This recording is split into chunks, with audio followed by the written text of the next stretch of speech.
Hola, ¿qué tal? Muy buenas tardes, bienvenidos a la charla, a la cita que tenemos esta tarde con la Agrupación Astronómica de Málaga Sirio para hablar de radioastronomía y tenemos a un invitado de excepción, de lujo, como es Fernando Lamarca Belanche. ¿Qué tal, Fernando? Muy buenas tardes. ¿Qué tal? Buenas tardes a todos. Pues teníamos muchas ganas de contar contigo, porque además sabemos que tienes una agenda muy apretada. Vamos a hablar de radioastronomía, entre comillas, esa gran desconocida para muchos, pero en particular nos vamos a centrar en sistemas de radiofrecuencia para la observación del espacio y la detección de meteoros en la atmósfera. Eh, es el título de la charla. Centrándonos en este título, en la radioastronomía, comentábamos antes de empezar que precisamente la radioastronomía no tiene tantos años, ¿no? No, realmente no, es una ciencia que empieza sobre el año 1931 con una serie de problemas asociados a temas militares. Hay unas antenas, una serie de informaciones que captan vía radio que se escuchan ciertos ruidos de fondo, ciertas informaciones que no se entienden porque están allí. Hay que tener presente que en esos momentos la radiofrecuencia pues es algo bastante desconocido y lejos del alcance de muchas personas. Pero en este caso concreto, en el año aproximadamente sobre el 1931, un conjunto de científicos determina que hay un problema con sus antenas, unos ruidos que aparecen y desaparecen, normalmente suelen estar presentes de bajo nivel, pero que les causan cierto problema o por lo menos cierta incertidumbre. Cuando van observando, pues es lo típico, lo que ya se conoce por todos, que van limpiando los excrementos de las palomas, de las antenas, porque en aquella época las antenas eran gigantescas. Y eso realmente no llega a desaparecer ese pequeño ruido. Y a base de estudiar y de estudiar y de indagar sobre ese problema, pues descubren que realmente está asociado a otro tipo de fenómeno físico, concretamente a la estructura hiperfina del hidrógeno. Y es allí un poco donde empieza realmente la radioastronomía, donde se da a entender o se da a conocer al ser humano que hay elementos en el espacio que somos capaces de detectar de alguna manera. ¿Cómo? Pues con antenas y con receptores de radio. Ya no solamente nos ligamos al ámbito terrestre por las comunicaciones, sino que ya vemos que hay algo ahí fuera que intenta comunicarse con nosotros. Lógicamente son fenómenos físicos, no estamos hablando de hombrecillos verdes. Pero es de alguna manera el comienzo de la radioastronomía como ciencia específica de análisis de frecuencias que nos vienen del espacio. Luego todo eso, por supuesto, ha derivado en lo que tenemos hoy en día. Fernando es ingeniero de telecomunicaciones, ingeniero de investigación en varias empresas y miembro del Comité Científico Códice para la Divulgación de la Ciencia y el Espacio. Háblanos un poquito más de Códice.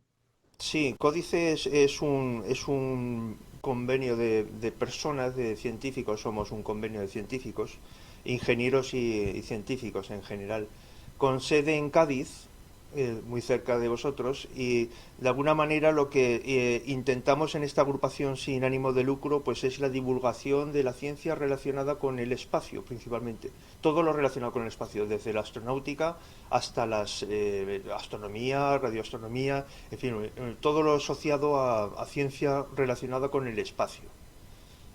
Más o menos yo soy el miembro número 36, pertenezco al Comité Códice desde el año 2020 aproximadamente, en la época de la pandemia, y pues represento en esta ocasión pues a Códice, pues en ese sentido pues intentando divulgar, intentando acercar la radioastronomía, que para mí pues es parte de mi alma, ¿no? Por decirlo de alguna manera, pues a grupos pues como vosotros, con esa inquietud por la astronomía, ¿no? Intentar de alguna manera abrir un poco más el abanico de posibilidades que se tiene para analizar el espacio.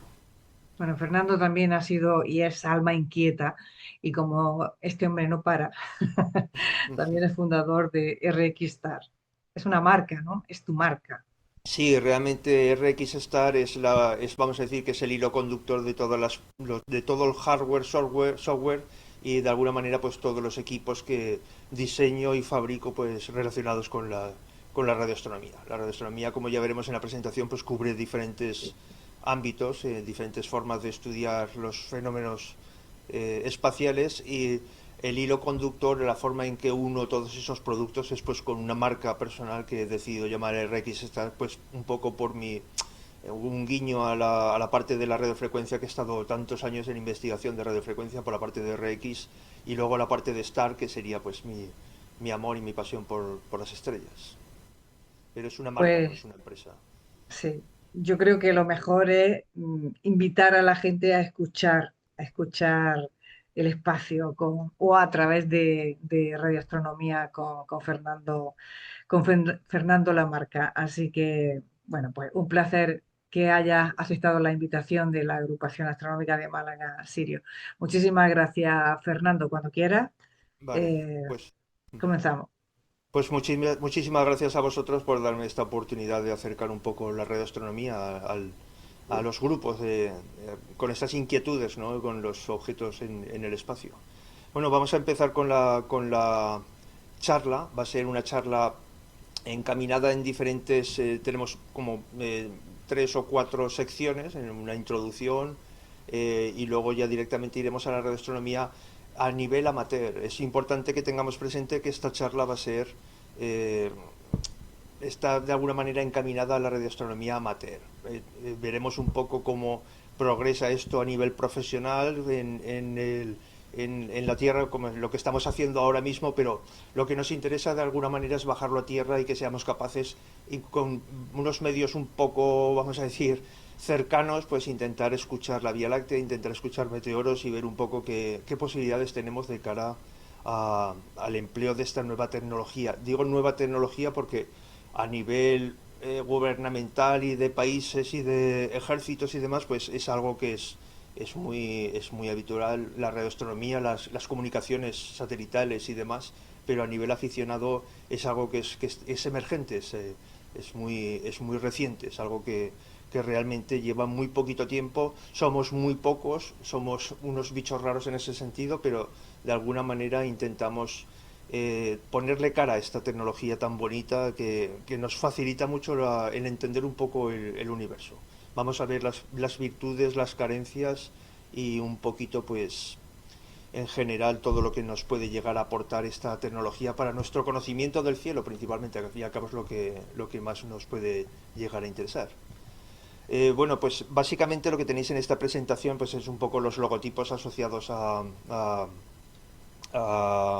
esta charla, ¿no? El miembro de Códice es el logotipo de Códice, de Registar, los vuestros, y a la derecha tenemos una pequeña antena parabólica. Digo pequeña porque tiene 1,10 m, concretamente esta es una de las primeras que empleé yo para hacer las pruebas de radioastronomía, y es pequeña en muchos sentidos, en capacidad y en funcionalidad, pero es el comienzo, es el primer inicio, y del que me siento pues realmente muy orgulloso. Como podéis ver, es una parabólica muy estándar, es la típica parabólica que podemos emplear para ver televisión satelital, con la diferencia de que está adaptada para la radioastronomía amateur.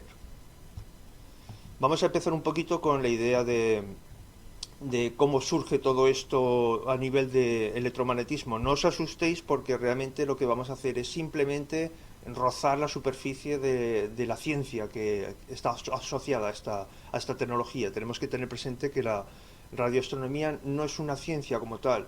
La ciencia es el electromagnetismo, la física en este caso. La radioastronomía es una aplicación, es una tecnología que nosotros vamos a emplear, vamos a desarrollar para entender la parte del electromagnetismo que nos llega desde el espacio. ¿De acuerdo? Aquí tenemos dos personajes importantísimos en la historia del electromagnetismo. Tenemos arriba al señor Faraday, que es principalmente la cabeza pensante que entendió el campo eléctrico y la inducción electromagnética. Son los primeros albores del electromagnetismo, ¿no? Es un poco, este hombre era muy, muy empírico, le gustaba mucho jugar con las cosas, y realmente pues su objetivo, más que científico, era pues digamos ingenieril, en el sentido en que desarrollaba sus conceptos en base pues al test empírico, que es algo muy científico, pero que no deja de tener un camino ingenieril, que es una forma de hablar. Y abajo a la derecha pues tenemos a nuestro amigo Maxwell, que es la cabeza pensante del electromagnetismo, que es el que desarrolló realmente todo el tema de ecuaciones y el que diferenció de alguna manera la luz como un campo electromagnético. Esto es muy importante porque vamos a ver cómo el electromagnetismo realmente es algo muy amplio. Lo tenemos desde la luz visible, lo tenemos en el microondas de casa, lo tenemos en el radiotelescopio, lo tenemos en el radar de la policía. O sea, realmente el electromagnetismo es algo gigantesco en el sentido de amplitud de posibilidades y de cosas más curiosas. Vamos a empezar definiendo un poco, y ya paso a la siguiente slide, un poco el ámbito que realmente va a cubrir este electromagnetismo. Hemos dicho que el electromagnetismo, pues al fin y al cabo, es ese conjunto de frecuencias o de longitudes de onda que vienen de diferentes fenómenos físicos, ¿no? La radiofrecuencia, como podemos ver aquí un poco, tenemos esa especie de senoide que se va comprimiendo hacia la derecha, dándonos un poco la idea de que conforme va avanzando en ese eje, en este eje, pues se va comprimiendo, va ampliando, se va comprimiendo la frecuencia, va siendo cada vez mayor. Tenéis debajo, en la parte donde pone tipo de radiación y la escala aproximada, objetos cotidianos que podemos llegar a conocer para que os hagáis idea del tamaño que tiene la senoide. Que cuando digo tamaño de la senoide, ¿a qué me refiero? Me refiero a la diferencia de longitud física entre los diferentes picos, entre los diferentes partes superiores de estas senoides, ¿de acuerdo? El microondas, que puede ser aproximadamente el microondas pues el que tenemos en casa, pues tendrá una longitud de onda en función de su frecuencia. De aquí, para vosotros que de alguna manera estudiáis las estrellas con los ojos, es importante que tengáis presente que el campo visible, o sea, lo que nosotros somos capaces de ver con los ojos, es una parte pequeñísima del campo electromagnético, en general. Es la parte que tenéis en donde pone frecuencias, es la parte que tenéis en colorines, en colores RGB, ¿no? En este pequeño arco iris. Y si os fijáis, realmente lo que el trocito de gráfica que ocupa es muy pequeño. Los colores visibles para el ser humano ocupan un campo electromagnético muy pequeño en comparación con el resto de las cosas. Y diréis, bueno, ¿y esas longitudes de onda? No sé si estáis familiarizados con el concepto de longitud de onda. La longitud de onda es el tamaño físico que tiene la señal senoidal que se produce en el campo electromagnético. Estas cosas entiendo que son un poco complejas porque están asociadas a fenómenos físicos y es un poco, pues, puede ser lioso de entender, pero esas variaciones, esos altibajos en la variación, lo que forman la señal senoidal, es lo que definen en sí el color que vemos, la frecuencia que usamos, si es un microondas, si es luz visible.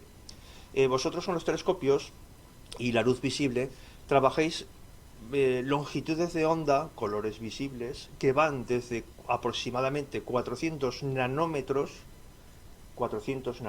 de distancia, o sea, son realmente muy pequeños, hasta unos 700 nanómetros de longitud de onda. ¿Qué quiere decir eso? Porque pues que tenemos unos 300 nanómetros de lo que se conoce como rango dinámico, o sea, del color azul, que es el color con la señal más comprimida, que lo tenemos un poquito en el arco iris a la derecha, y el color rojo, que es una frecuencia un poquito, una longitud de onda un poquito más larga, que está a la izquierda, como podéis ver en la gráfica, tenemos a la izquierda los rojos y a la derecha los azules y morados, ¿vale? ¿De acuerdo?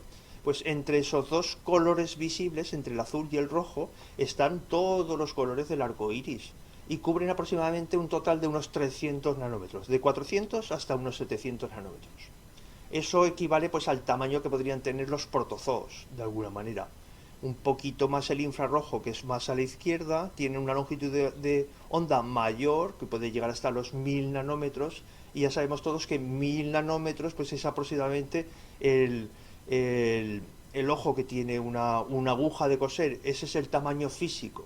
De tal manera que si pudiéramos medirlo, pues si pudiéramos ver esos altibajos, veríamos que entre pico y pico hay una longitud aproximada del agujero que tiene una aguja de coser, por decirlo de alguna manera. En el caso del microondas, que nos vamos a unas frecuencias muchísimo más bajas, por lo tanto una longitud de onda muchísimo mayor, que es la parte que tenéis en microondas puesto allí, veis que tenemos una pareja de seres humanos, que es el, el símbolo que se mandó al espacio en el Pioneer, en el Voyager, perdón, y una mariposa. ¿Qué nos indica esto? Nos indica el tamaño físico que tiene la señal del microondas en comparación pues con el ser humano o con la mariposa. Conforme nos acercamos a la parte izquierda de la zona del campo electromagnético, esa señal es más grande, por lo tanto tiene una frecuencia muchísimo menor. Conforme nos vamos alejando hacia el lado derecho de la gráfica, se va comprimiendo la señal, cada vez es más pequeña en el sentido de diferencia entre pico y pico, en distancia física. Y ya empezamos a tener pues nuestras cosas más, vamos a decir, más peligrosas. El ultravioleta, que realmente puede llegar a ser una energía peligrosa, todos hemos tomado el sol y sabemos lo malo que es. Un poquito más arriba, con una longitud de onda menor, tenemos los rayos X y un poquito más arriba los rayos gamma. En definitiva, esta gráfica que nos determina que conforme vamos acercándonos a la derecha, la señal es más peligrosa. Esto es un poco la deducción de lo que podemos ver. Tanto los rayos X como los rayos gamma e incluso los ultravioletas son señales para el ser humano peligrosos. No estamos preparados para esas señales. Gracias a Dios, pues no son muy frecuentes y la propia Tierra nos protege de ellos. Pero nos vamos a centrar en lo que nos interesa, que es la parte de las microondas, aproximadamente en la zona de entre el infrarrojo y las microondas, que es la parte de radiofrecuencia. La radiofrecuencia que nosotros escuchamos en la radio del vehículo cuando vamos al trabajo y demás, en esa sección. En la parte de arriba de esta slide tenemos un poco la distribución de la, vamos a decir, la capacidad que tiene la atmósfera para dejar atravesar esas señales. Todos sabemos que miramos a un cielo, bueno, últimamente es un poco más difícil, pero miramos al cielo y vemos la Vía Láctea. ¿Por qué? Porque vemos la Vía Láctea en colores visibles. La luz de RGB, la luz que ven nuestros ojos, tiene la frecuencia adecuada para que sea la atmósfera transparente a ella. No pasa lo mismo con otros campos electromagnéticos a los que la atmósfera es realmente opaca, es un objeto completamente negro, es un espejo real, es un espejo o es algo que absorbe. Nosotros tenemos diferentes zonas del campo electromagnético a los que la radiofrecuencia o los campos electromagnéticos en general son transparentes. Hemos dicho que uno de ellos es la visible, podemos ver las estrellas con total claridad en una noche despejada, pero también la otra ventaja, que es la que nos trae aquí, es la radiofrecuencia. Principalmente la radiofrecuencia en una frecuencia muy concreta que se llama, bueno, que coincido, es 1420 megahercios. Y ahora vamos a ver un poco qué quiere decir eso de los 1420 megahercios. Luego profundizaremos más en la generación de esa señal. Esa señal que empleamos en los radiotelescopios aficionados, vuelvo a insistir, 1420 megahercios, es una frecuencia, para que os hagáis una idea, 10 veces mayor que la frecuencia que podemos estar oyendo en la radio en el coche. Nosotros ponemos, por decir una emisora sin hacer publicidad, los 40 principales, y sabemos que los 40 principales pueden estar, por ejemplo, en 108 megahercios. Nosotros sintonizamos la radio de nuestro equipo, de nuestro vehículo, sintonizamos 108 megahercios y allí oímos los 40 principales. Eso es radiofrecuencia, realmente es una utilidad que tiene la radiofrecuencia, el transportar cierta información, en este caso pues la voz del locutor, la música que escuchamos y demás. Bueno, pues esa frecuencia 104, 108 megahercios es pues aproximadamente 14 veces menor que la que empleamos en la visión de la radioastronomía en el espacio. Y ahora nos vamos a ir un poquito más a la derecha en este concepto y vamos a emplear otra cosa que todos tenemos bien en la cabeza, que es el wifi. El wifi que tenemos en casa, normalmente suele haber, sin profundizar mucho, suele haber dos rangos, el de 2,45 o el 2,4 gigas que llaman, y el de 5 gigas. Pues ese rango del wifi antiguo de 2,5, 2,4 gigas sería casi el doble de lo que nosotros empleamos en radioastronomía. ¿Qué quiere decir todo esto que os estoy comentando? Lo que quiere decir es que realmente entre la emisora de la radio del vehículo y el wifi estamos nosotros a nivel de radioastronomía. Eso es entre 108 MHz y los 2,4 gigas del wifi, estamos nosotros en 1420, en 1,4 gigas. 1420 MHz equivale a 1,4 gigas, otra unidad de medida, ¿de acuerdo? El microondas famoso de casa tiene la particularidad de que calienta el agua pues por mediación de un campo electromagnético artificial que se genera en la frecuencia de resonancia de la molécula del agua, que es 2,45. Por lo tanto, es otro elemento que tenemos un poquito más a la derecha de nuestro radiotelescopio. Entonces ya vamos de alguna manera situando nuestro campo electromagnético en esta pequeña familia de receptores y de cosas que tenemos a la vista, ¿de acuerdo? Esto como una pequeña introducción para entender lo que es el concepto de electromagnetismo y cómo vamos a dividir nuestro espectro, que se llaman diferentes señales en función de nuestra necesidad. Oír la radio, oír las estrellas, calentar el agua, comunicarnos con el TikTok vía wifi, hacernos una radiografía, en fin, todas estas cosas conforme van cambiando de frecuencia van siendo útiles para una o para otra cosa, ¿de acuerdo? Bueno, después de esto, no deja de ser física al fin y al cabo, vamos a ver un poco para que os familiaricéis con el hardware. El hardware es todo el instrumental necesario. Y pongo muy a idea el telescopio.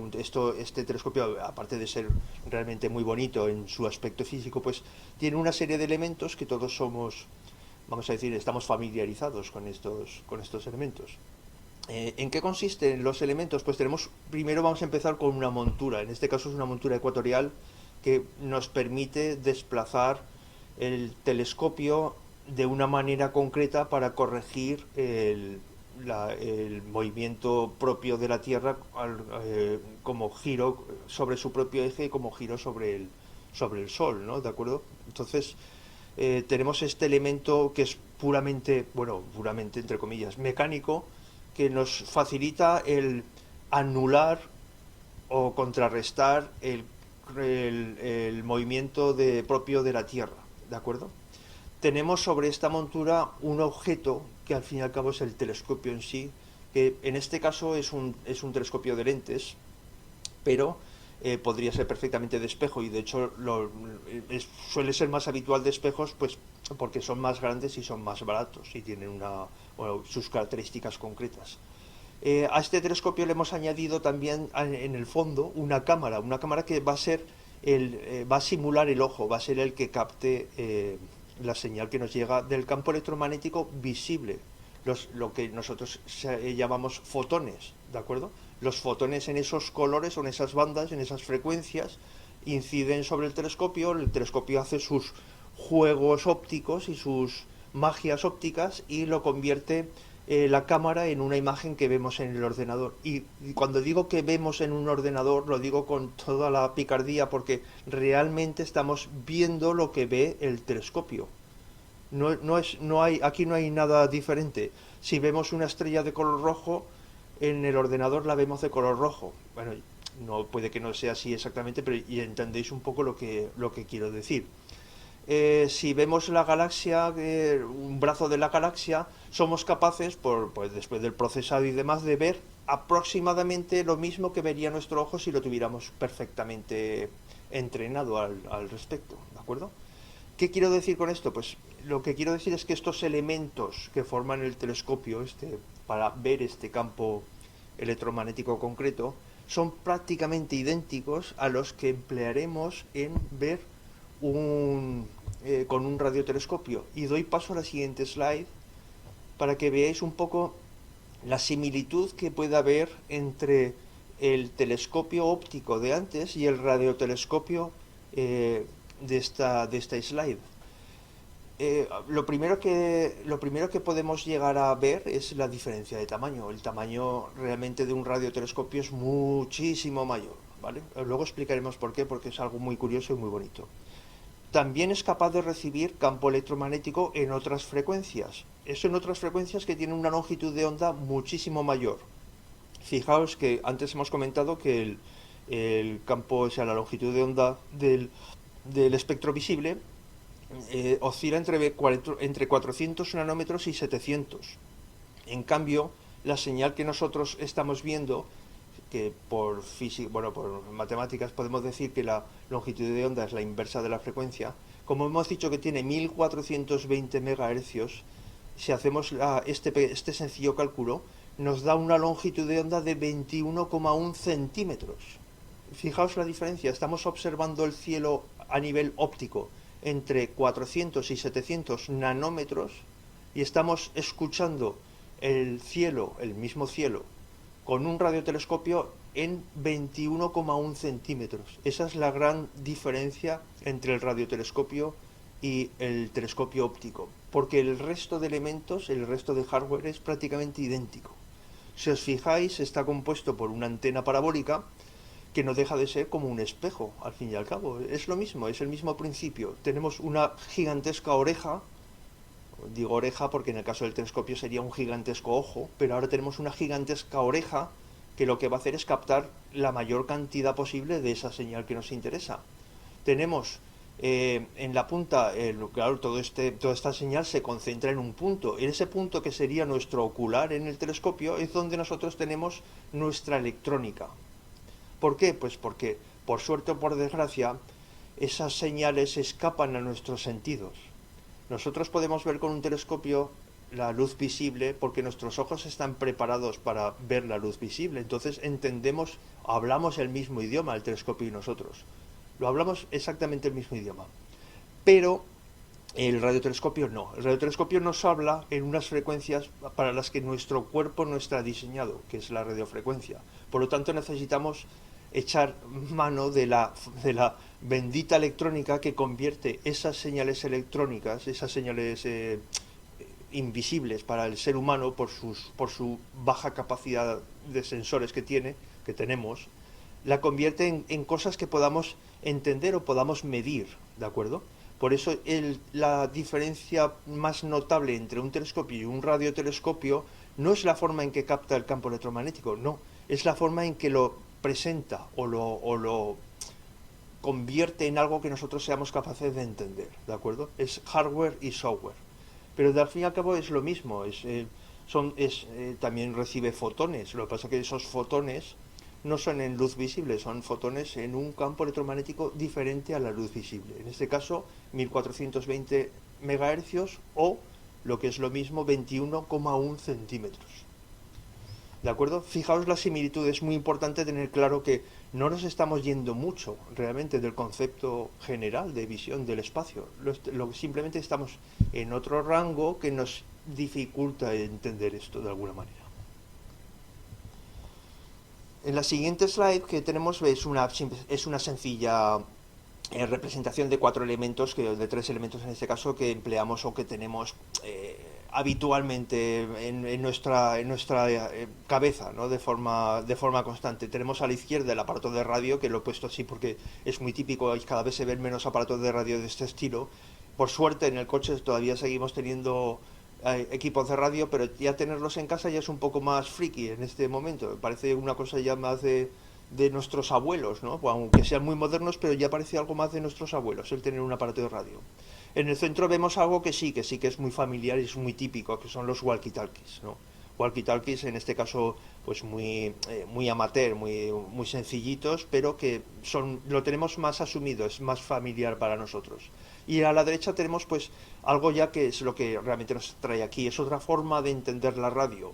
En este caso es un interferómetro, lo veremos después, es un conjunto de radiotelescopios que trabajan de forma conjunta al unísono, y concretamente esto es ALMA, el famoso interferómetro de ALMA, y que nos llevan pues a entender el espacio de una forma diferente y mucho más interesante para mi punto de vista que el óptico, porque nos abre una ventana a cosas que con óptico no podemos ver. Simplemente por el hecho de saber que podemos ver las estrellas de día eso ya es una cosa que marca la diferencia. Esto es muy sencillo. Vamos a dar paso a la siguiente slide. En esta slide vamos a ver un poco los ámbitos de estudio realmente que tiene la radioastronomía. La radioastronomía hemos dicho que al fin y al cabo es una técnica, una tecnología que se emplea para escudriñar el cielo de otra manera. Tenemos varios ámbitos de empleo de la radioastronomía.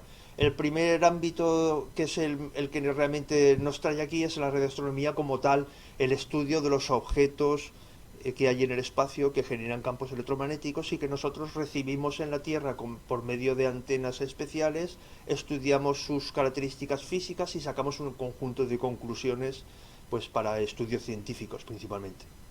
Otro ámbito del empleo de la radioastronomía es la comunicación con elementos que tenemos en el espacio. Aquí tenéis un poco pues uno de nuestros famosos rover que tenemos en Marte, que por suerte o por desgracia hay que comunicarse con él de alguna manera. Entonces la radioastronomía ya no como estudio de los elementos del espacio, sino como equipo de radio nos sirve para comunicarnos con estos rover en el espacio y con las ondas espaciales, para recibir sus señales, para recibir su información. Entonces no deja de ser un método de comunicación, vamos a decir, artificial. La diferencia entre el radiotelescopio puro y la comunicación con los elementos artificiales que generamos, la diferencia es que el, eh, cómo se genera esa señal que estudiamos. Nosotros cuando estudiamos la Vía Láctea, la señal que estudiamos la genera la propia Vía Láctea. Cuando nos comunicamos con un rover, la señal la genera la Tierra con un generador de radiofrecuencia muy potente y una antena que emite esa señal, el rover la recibe, reenvía la información y nosotros recibimos la información. Entonces esa comunicación bidireccional implica que el propio elemento tiene que generar su equipo, su parte de radio, ¿no? En ese sentido. En cambio, la radioastronomía no, porque es una emisión natural. Cuando digo natural me refiero a que está vinculada al átomo de hidrógeno en este caso, entre otras cosas, ¿de acuerdo? Y luego tenemos un tercer ámbito de estudio, que es el análisis de los meteoros. Aquí tenéis un meteoro entrando, un meteoroide, vamos a hablar con propiedad, ya sabéis que la diferencia es la posición física donde está. Es meteoroide cuando está fuera de la atmósfera, es meteoro cuando está dentro de la atmósfera y es meteorito cuando está en el suelo. Esas tres diferencias que no es muy habitual que se conozcan, ¿no? Pero en fin, eso es un poco la idea. Lo empleamos para la detección de meteoros en la atmósfera, aprovechando una picardía que luego veremos que es muy sencilla, pero nos da una ventaja muy fácil o sea, una ventaja muy importante para, de forma muy sencilla, muy fácil, poder analizar meteoros que entran dentro de la atmósfera, sea de día o sea de noche. En vez de verlos o estar esperando las estrellas fugaces y pedir un deseo, somos capaces de, vamos a decir, que desde un método de laboratorio, analizar esa información de una forma pues, mucho más precisa, sin necesidad de usar los ojos o emplear la noche. Perdón. Bueno, vamos a empezar un poco ya con lo que realmente es la radioastronomía en el primer campo, en la primera sección que es la más interesante, o por lo menos la que a mí más me motiva en ese sentido, que es la estructura hiperfina del hidrógeno.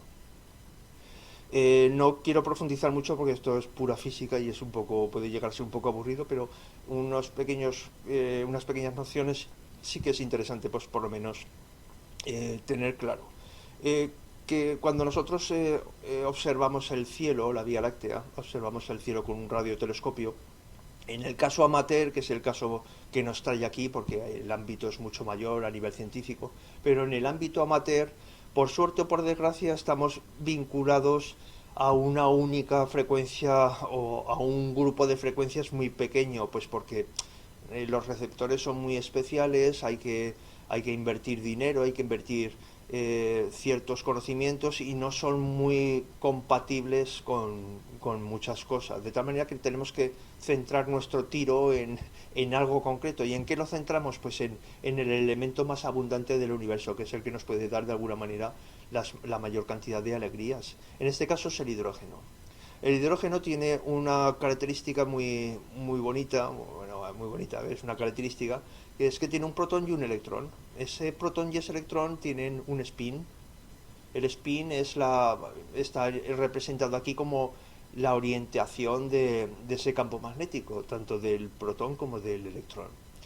Hay un fenómeno en física que se llama transición de la estructura hiperfina, que consiste en que de forma, forma controlada, no, bajo determinadas circunstancias de aplicar energía a un átomo de hidrógeno, el, pasa de su forma estable, la forma estable me refiero que es la FO, la F0, perdón, que sería que el protón y el electrón, su spin es antiparalelo, es una especie de estabilidad magnética. Cuando tenemos nosotros dos imanes, si los enfrentamos el polo norte con el polo norte, pues se rechazan y tenemos que ejercer cierta fuerza para, para intentar juntarlos. No parece algo muy natural. En cambio, si damos la vuelta y ponemos el polo sur con el polo norte, de forma natural ellos se juntan. Pues con el átomo pasa lo mismo.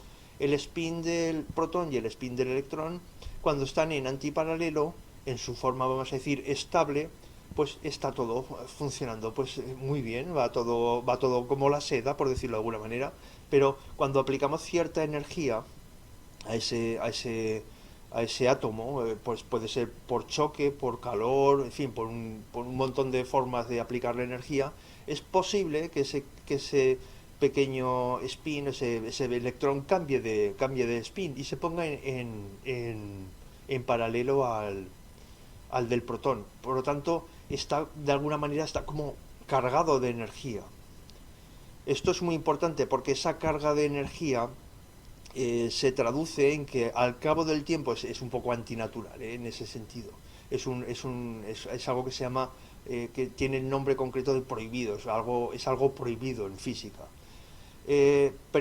Al cabo de X tiempo, concretamente 10 millones de años, no son tiempos pequeños, de forma natural ese electrón vuelve a recuperar su posición original, su spin original, y vuelve a quedarse en antiparalelo. ¿Y qué ocurre? Pues que la diferencia de energía, esa energía que tiene almacenada al estar esos dos imanes enfrentados, al cambiar de posición y quedarse más tranquilo y más desahogado, esa energía tiene que liberarse de alguna manera. Y es una energía tan pequeña que la única forma que tiene de liberarse es en una frecuencia muy pequeña. Cuando digo muy pequeña, eso es 1420 megahercios o 21 centímetros.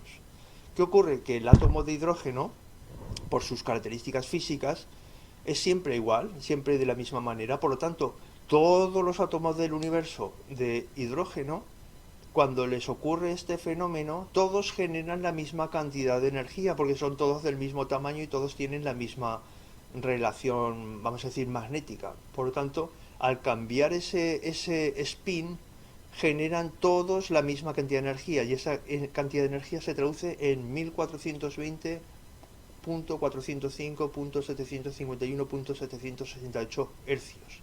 Y eso es exacto, y es exacto en cualquier punto del universo para todos los átomos de hidrógeno que existen. De cara al átomo de hidrógeno, este cambio, de energía, por decirlo de alguna manera, solamente puede ser de una forma, que es magnética. No sé si recordaréis de cuando estudiábamos todos física o química en más jóvenes, que no todos los átomos tienen los mismos protones y los mismos electrones. Entonces no todos los electrones están en la misma órbita. Pero el hidrógeno, ¿qué ocurre? El hidrógeno solo tiene un electrón, entonces solamente puede estar en una órbita.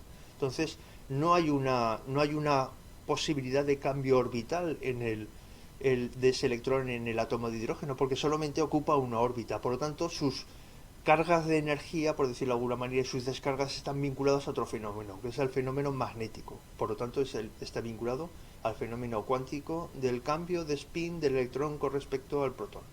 Eso es así, es pura física, ¿de acuerdo?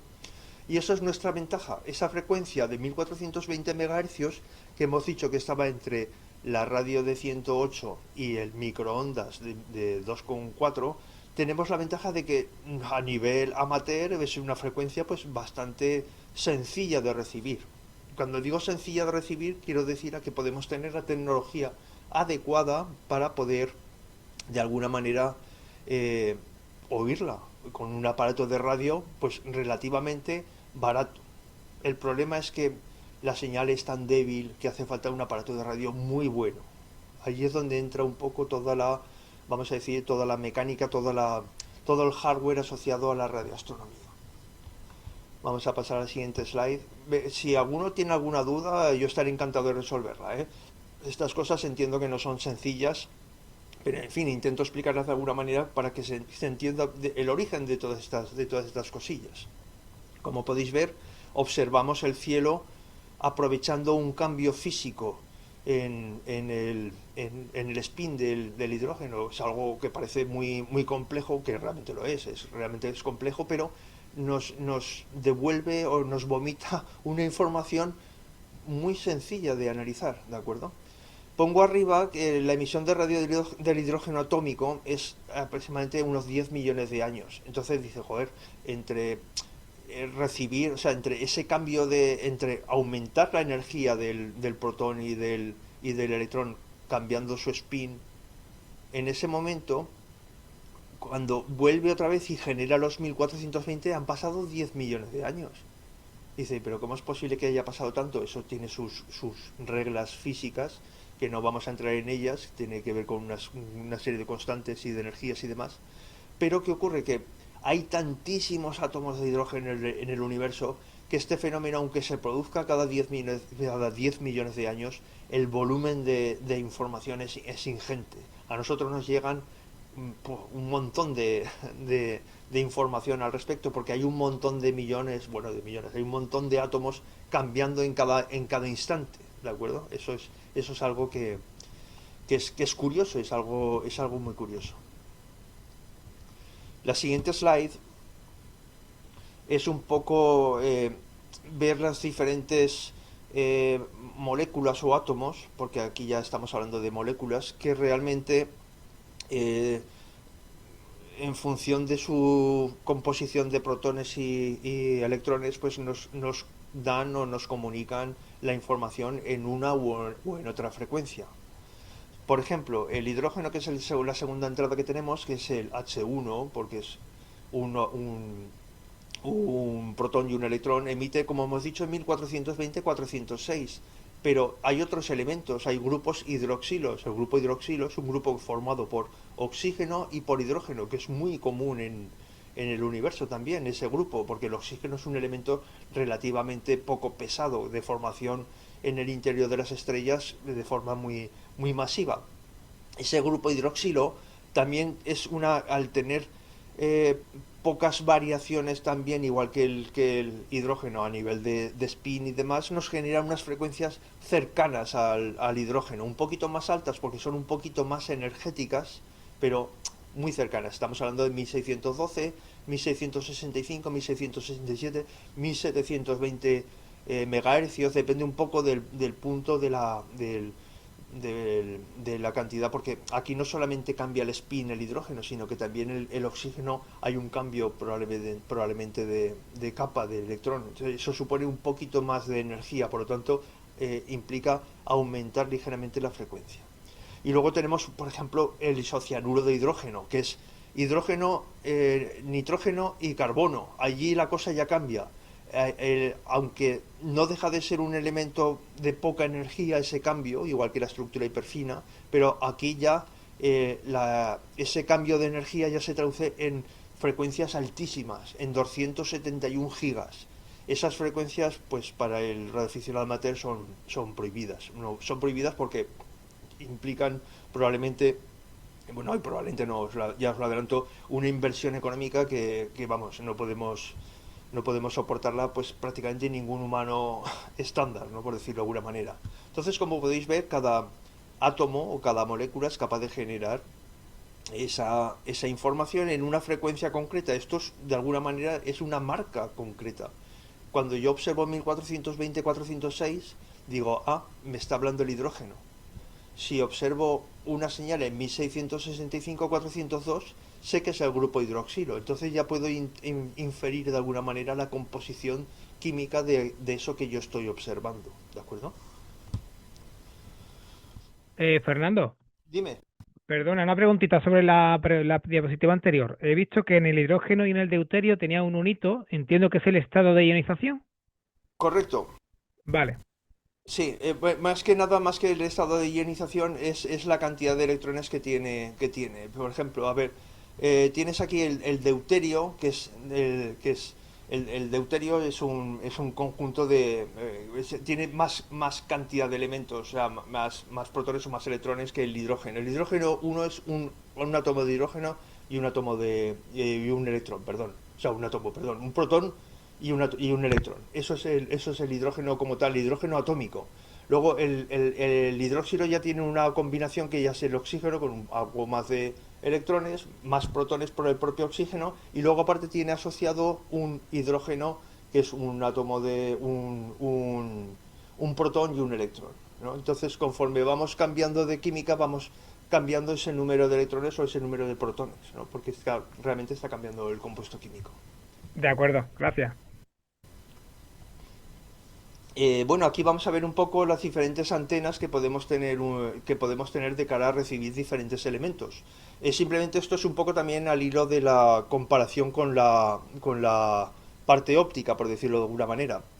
Eh, si os fijáis en la parte de la derecha, pues podemos hacer el símil con los espejos de los telescopios que estáis más familiarizados con ellos, incluso a nivel de nombre, porque tenemos las antenas fuera perdón, las antenas con el eje axial, que es una parabólica estándar, que tenemos nuestro foco en el foco de la parabólica. Las tenemos como suelen ser habituales en recepción de televisión. Las tenemos fuera de eje, que sería el segundo caso, que lo único que hacen es, en vez de emplear todo el arco de una parabólica, emplean parte del arco. Por lo tanto, el foco aparentemente está como fuera de esa parabólica, pero realmente porque estamos empleando una pequeña sección de la parabólica axial, ¿de acuerdo? Luego tenemos algo que os resultará familiar, que es la antena Cassegrain, que la antena Cassegrain, como podéis ver, si esto fuera un espejo, sería nuestro espejo principal y nuestro espejo secundario.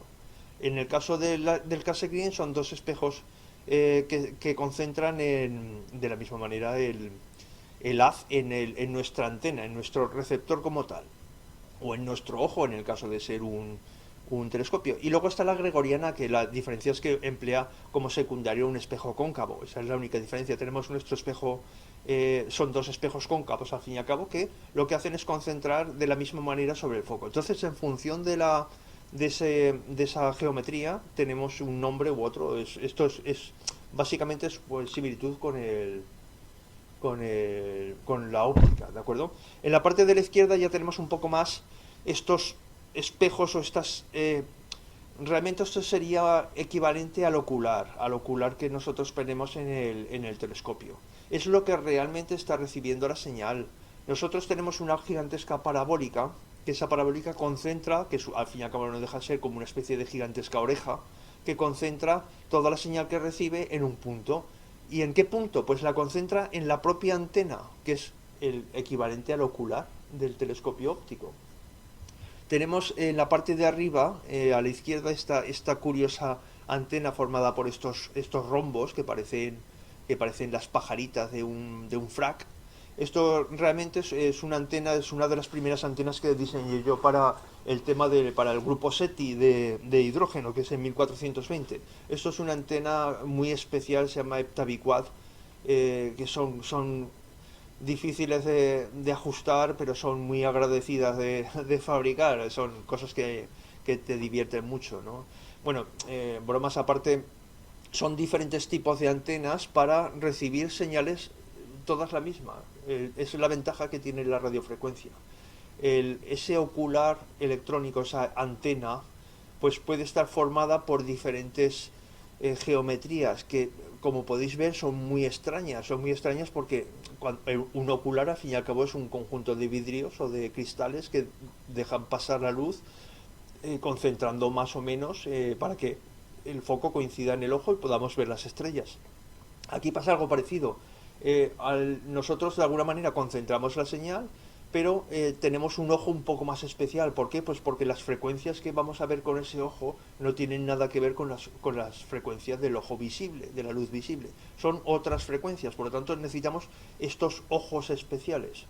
Y la ventaja que tiene la electrónica, en este caso la radiofrecuencia, es que nos permite hacer ojos de muchas formas diferentes. Pues tenemos en estas 4 antenas, pues la primera de arriba a la izquierda es la que os decía, la pentabicuaz, que es una antena especial para recepción de la frecuencia del grupo SETI, que es, ya os adelanto que es hidrógeno.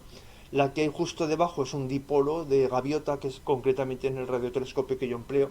Este cabezal blanco que tenéis aquí, que tiene una especie de medio donut, ese medio donut es realmente el ojo que ve, porque dentro de esa caja blanca, después de ese medio donut, está la electrónica que empieza a convertir las cosas ya en cosas en eléctricas, de alguna manera, para poderlas transportar.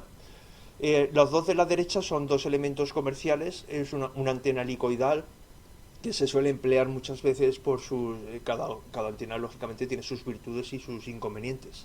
Se suelen emplear para frecuencias similares, y luego está la más típica de que habréis visto en radiotelescopios aficionados, que es la parte que es la de la antena de las 4 imágenes, la de la esquina inferior derecha. Esa antena con esa forma de pirámide truncada es muy típica en radiotelescopios de aficionados, porque es una antena muy sencilla de hacer, relativamente barata y es muy eficiente. Cuando digo muy eficiente es que es un ojo que ve con mucha sensibilidad. Es un poco, se les llama antenas de bocina, que puede ser, en el caso de, vamos a decir, empezar, puede ser la antena adecuada, porque no requiere, son voluminosas y no requieren una antena parabólica asociada. Esta antena tú la enfocas a la Vía Láctea y ya la puedes llegar a ver la Vía Láctea en radiofrecuencia. Son muy agradecidas en ese sentido.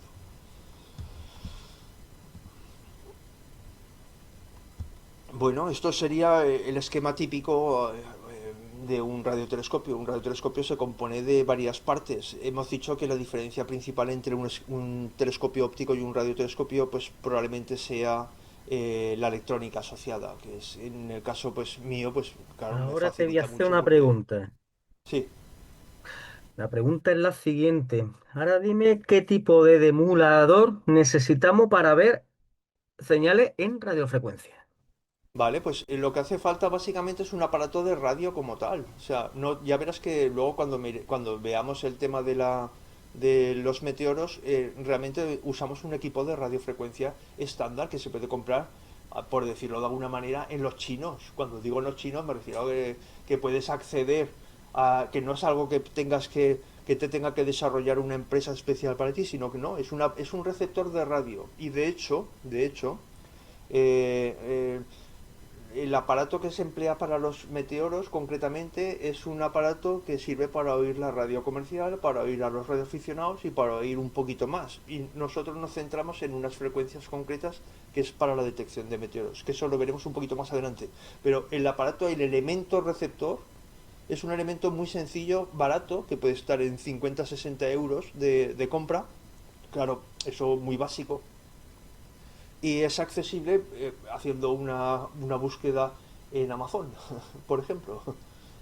No quiero dar publicidad ni nada, pero es algo relativamente sencillo de encontrar, ¿de acuerdo? En este Como que esquema puedo que tenéis utilizar un aquí... medidor de campo sin problema. ¿Perdón? Un medidor de campo. Sí, un medidor de campo al fin y al cabo no deja de ser más que un receptor, sí, efectivamente, podría ser perfectamente. Podría ser perfectamente un medidor de campo sintonizado a la frecuencia correcta.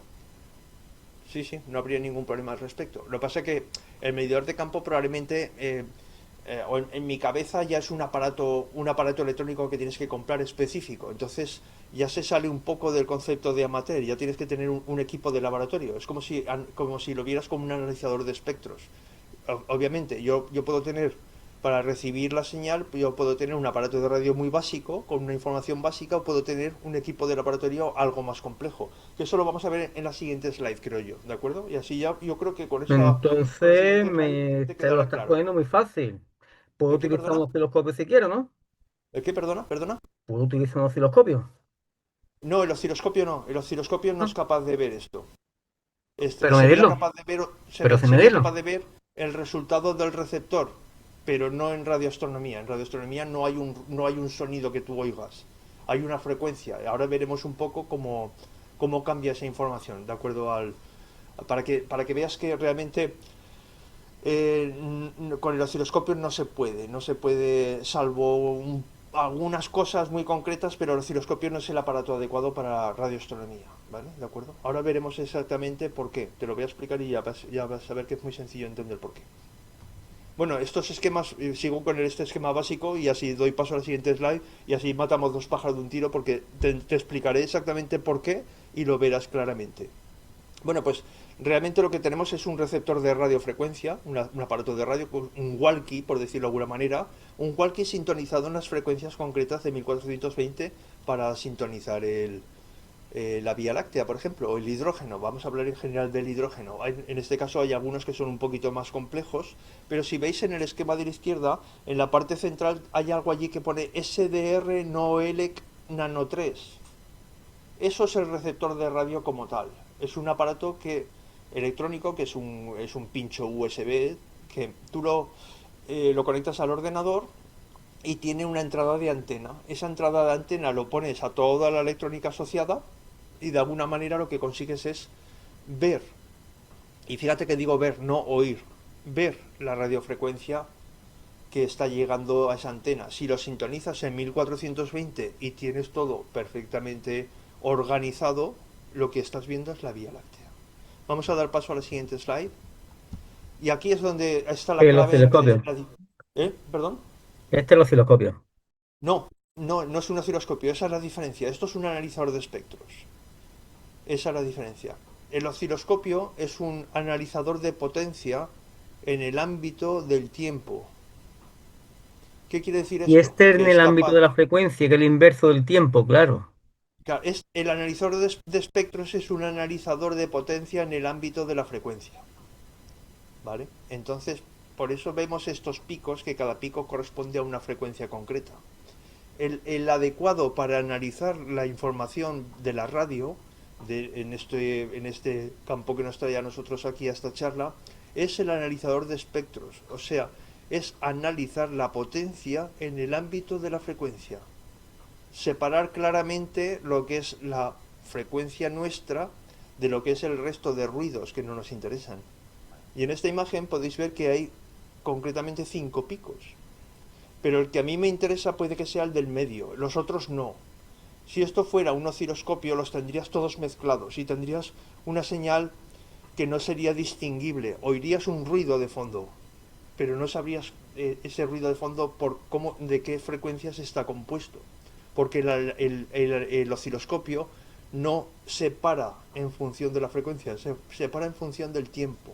Por lo tanto, analiza la potencia que le llega integrando todas las frecuencias que le llegan al propio osciloscopio. Y ahí tienes el ruido y la forma indistinguible de ver las cosas. Por eso hace falta a radioastronomía hace falta un analizador de espectros. Porque hay que analizarlo en el ámbito de la frecuencia. Esto es fundamental, ¿eh? No hay vuelta de hoja, ¿eh? Bueno, habría vuelta de hoja a base de filtros y demás, pero tampoco el osciloscopio ganarías mucho filtrando porque no dejaría de ser un filtro hardware complejo e ineficiente con total seguridad. Representarlo con transformadas, esto es una representación de transformadas, garantiza de alguna manera entender claramente o separar claramente sin mucha complicación tu frecuencia fundamental del resto de ruidos, ¿de acuerdo? ¿Te ha quedado más clara la idea? La idea del concepto, sí, ahora mismo cuando me acabas de recordar lo de transformada de Fourier, aún más todavía. Bueno, es que estamos hablando de electrónica, entonces quieras que no, como son equipos electrónicos, pues hay que tirar un poco de lo que tenemos. En este caso, tenemos la bendición de que estos equipos hoy en día no son excesivamente caros, te los puedes conseguir pues por la mitad de precio de cualquier telescopio amateur que tengáis vosotros en casa. Y la ventaja que tienen pues, es que de alguna manera facilitan enormemente el hardware asociado a un radiotelescopio. Básicamente con un aparato de estos y una antena parabólica ya puedes ver la Vía Láctea con una inversión mínima y es súper agradable porque es muy tecnológico, por decirlo de alguna manera, ¿no? y es algo muy curioso y muy bonito en ese sentido. En cambio, a nivel óptico, cualquier forma de ver la Vía Láctea, pues ya tienes que tirar, pues, vamos a decir, por decir una cantidad, pues de 4.000 euros para arriba, para obtener alguna cosa un poco en condiciones. En cambio, en este sentido, pues con un poquito menos de inversión puedes tener algo muy bueno para empezar, para empezar. ¿De acuerdo? Mira, Este aparato es fundamental. Fernando, Dime, Josemi. mira, viendo esta imagen que has puesto, me ha venido a la memoria, salvando la distancia, claro, una imagen de la película Contact, donde el protagonista, que es la Judy Foster, Sí. ve esa gráfica, ¿no? Que marca como una especie de pico ahí de la señal que le llega de Vega, ¿no? Ah, sí, sí, Y es sí, bastante sí. curioso la similitud de tu imagen con lo de la película, ¿no? Sí, efectivamente, es que al fin y al cabo lo que está viendo Jodie Foster en esa película es precisamente la estructura hiperfina del hidrógeno. Porque, a ver, en aquella época, no, en aquella época no, pero se basan en el proyecto SETI, que el proyecto SETI es la búsqueda de inteligencia artificial, pero basada en lo que parece lo lógico, que es en el agujero del agua, que se llama, en la frecuencia de 1420 de la estructura hiperfina del hidrógeno. ¿Y por qué? Voy a pasar al siguiente slide para ya dar un poco de paso al tema, que así ya podemos ver un poco más claro el concepto. ¿Por qué digo que está basado en el proyecto SETI? ¿Por qué digo que el proyecto SETI está basado en la observación de 1420? Por algo muy sencillo. Bueno, con esto que hemos comentado en las slides anteriores, podemos inferir de alguna manera que el universo, la estabilidad que tiene el universo a nivel de estructuras en el tiempo, por supuesto todo cambia, pero no en nuestra escala de tiempo, pero esa estabilidad aparente que tiene el universo implica que los niveles de energía que se generan en el universo en esta frecuencia, que es la del hidrógeno, son muy estables, tremendamente estables. Tenemos un ruido de fondo general, que es propietario del Big Bang, y tenemos unos niveles un poquito más altos, solamente un poquito más altos, de las grandes estructuras de hidrógeno que hay en el universo, como por ejemplo los brazos de la Vía Láctea y demás. Pues esto es una ventaja. ¿Por qué? Porque si yo quisiera comunicarme con un extraterrestre, parece lógico que lo mejor sería decirle que generar una señal de 1420 falsa, artificial en este caso, que de alguna manera resaltara sobre el fondo. Es decir, ostras, con lo estable que ha sido siempre, y de repente allí aparece algo que no es estable, sino que es algo que genera mucha. No hay una estrella, no hay una gran masa, es una emisión artificial. Entonces, por eso se emplea en SETI esta banda de 1420, por la estabilidad general del universo en estos parámetros, ¿de acuerdo? Entonces, Lo podemos relacionar con la señal WOW, por ejemplo. sí, a ver, yo le he señalado wow, esa sé exactamente que es, de alguna manera es un nivel exagerado de esta frecuencia que apareció en un momento dado y no ha vuelto a aparecer. A ver, yo no soy muy partidario de los hombrecillos verdes, ¿no? No tengo mis serias dudas al respecto. Pero parece lógico que lo más sencillo, cuando una civilización es relativamente inteligente, y no hablo de la nuestra, precisamente, que tengamos que generar señales en 1420 por encima del pedestal de ruido que se llama, para que alguien diga, joder, allá hay algo diferente a lo que estamos habituados. Porque si haces una emisión en una frecuencia diferente, una frecuencia más alta, rayos gamma, rayos lo que sea, lo podemos hacer, efectivamente, pero no va a dar no va a chocar, ¿sabes? Porque van a decir, joder, esto simplemente pues es un estallido de rayos gamma que ha ocurrido en tal galaxia y ya está, y no pasará de allí, a no ser que tuviera un patrón repetitivo, en fin, una serie de cosas, pero lo lógico es emplear lo más estándar, lo más estándar que hay en el universo, que es la estructura hiperfina del hidrógeno. Si generas un pico elevado, como puedes ver en estas dos gráficas, tanto la amarilla como la verde, si yo genero un pico en un punto concreto, como la gráfica verde, y hay vamos a decir, una civilización con capacidades de radiofrecuencia que ve ese pico, dirá, ¡ay, qué raro, eso no debería estar allí! Entonces esa es un poco la idea del concepto de SETI, es decir, que alguien diga, uff, qué raro, eso no debería estar allí, esa es la idea. Y lo mejor es machacar el ruido del 1420 haciendo una emisión artificial sobre ella, sobre la misma. Eso es lo más, parece ser lo más inteligente. Aunque lo más inteligente yo creo que en este caso sería no hacer nada. No hacer nada porque ya sabemos todos lo que pasa que cuando una civilización conquista a otra. Bueno, vamos a ver, vamos a adelantar un poco qué podemos hacer con, ahora que ya sabemos, ya recibimos la Vía Láctea, ya la recibimos, ¿vale? De acuerdo, ya estamos recibiendo la Vía Láctea, vamos a ver qué podemos hacer y voy a intentar ir un poquito más deprisa para no alargar mucho porque ya son horas, bueno, da igual. Nosotros podemos observar varias cosas en nuestras gráficas. Podemos observar, voy a dejar la primera para lo último, podemos observar ocultaciones.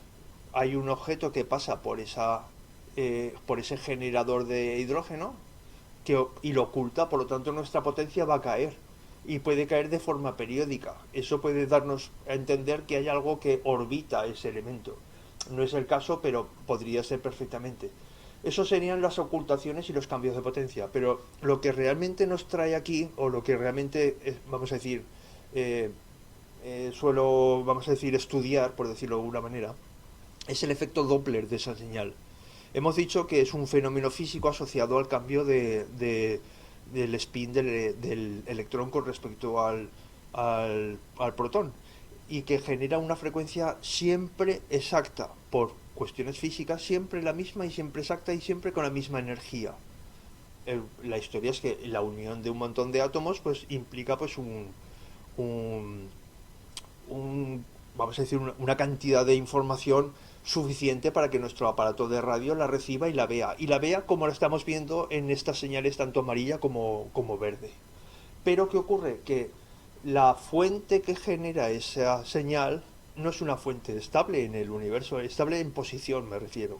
Es algo que se está moviendo o que se está moviendo la Tierra, porque también hay que seguirla, pero principalmente es la propia estructura la que se está moviendo. Todos sabemos que los brazos de la Vía Láctea, aunque parezcan muy estables en el tiempo, a nuestra escala temporal, realmente se está moviendo a una velocidad pasmosa, tremenda, a una velocidad gigantesca. A cientos o a decenas, vamos a hablar de decenas de kilómetros por segundo, se están alejando o se están acercando. Nosotros damos una vuelta a la Vía Láctea, el Sol me refiero, damos una vuelta cada 250 millones de años aproximadamente.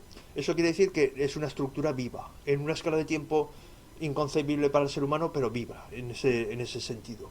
Bueno, pues eso implica que a ese tamaño de aproximadamente 100.000 años luz de tamaño, perdón, implica que tiene unas velocidades de fuga exageradamente altas. Y cuando un objeto se aleja de nosotros o se acerca a unas velocidades relativamente altas, implica que esa frecuencia se comprime o se expande, el famoso efecto Doppler, el corrimiento al rojo que podéis ver vosotros en vuestras estrellas con el telescopio, ¿no? Es un poco la misma idea. Yo observo esa señal que digo, estoy viendo hidrógeno, y yo sé que la frecuencia de hidrógeno tiene que ser exacta, 1420, 405, patatín, patatán, un montón de decimales. Observo en mi analizador de espectros, o observo en mi receptor de radioastronomía, mido con la precisión que puedo, mido la frecuencia real que me está llegando y calculo la diferencia que hay entre la que yo me espero, que es la teórica, que es la real, y la que me llega. Esa diferencia de frecuencia está vinculada al efecto Doppler. Si yo meto ese dato en la ecuación de Doppler, me da como resultado la velocidad de acercamiento o de alejamiento, que básicamente es casi lo poco que se puede hacer en radioastronomía amateur. Mapear la Vía Láctea a nivel de efecto Doppler. Saber, en función del punto que estás observando de la Vía Láctea, cuánto se aleja, cuánto se acerca de ti, a ti, ese trozo del brazo que estás observando. Cuando haces tus cálculos, observas que estamos hablando pues de unos 80 kilómetros por segundo, por ejemplo, de alejamiento en una zona central de los brazos. Te vas a los libros y efectivamente el dato coincide. Es una forma de validar tu analizador de efecto Doppler, ¿vale? Pero ya os digo que A nivel amateur, pocas cosas más se pueden hacer. Se puede ver un poco este efecto, el efecto Doppler, calcularlo, y es una cosa bonita en ese sentido, ¿no? Es un ejercicio interesante, ¿de acuerdo? Lógicamente he puesto aquí un agujero negro, que eso se lo vamos a dejar a los profesionales y a los telescopios que tengan una resolución mayor, porque nuestras resoluciones son muy bajas. Aquí tenéis la típica gráfica en rojo del efecto Doppler, de cómo en función de la frecuencia que llega vamos a inferir una velocidad de acercamiento o de alejamiento de nosotros, pues por ese cálculo. Es una gráfica que aquí tenéis aproximadamente sería 1,5 megahercios de diferencia, o sea, entre 1420 y 405 nos podemos ir hasta 1900, hasta 1419, perdón, o nos podemos subir hasta 1422 megahercios. En función de lo que estemos viendo, sabremos si nos estamos alejando de la fuente o nos estamos acercando. Y podemos meterlo en este cálculo, en esta gráfica, y calcular hasta un máximo de unos 300 kilómetros por segundo en ambos sentidos. Realmente 180 en cada uno de los ejes. O se aleja de nosotros a 180 kilómetros por segundo, o se acerca de nosotros a 180 o en cualquier otra velocidad hasta cero. Si observáramos nosotros, si estuviéramos en el centro de la galaxia y observáramos el propio centro de la galaxia, veríamos que el desplazamiento es cero. ¿De acuerdo? Os voy a enseñar esto de alguna manera es un vídeo. A ver.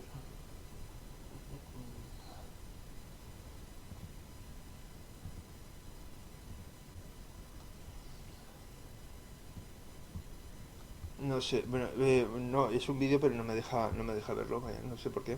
Eh, bueno, aquí vemos una representación, una observación típica de un radiotelescopio con una aplicación concreta.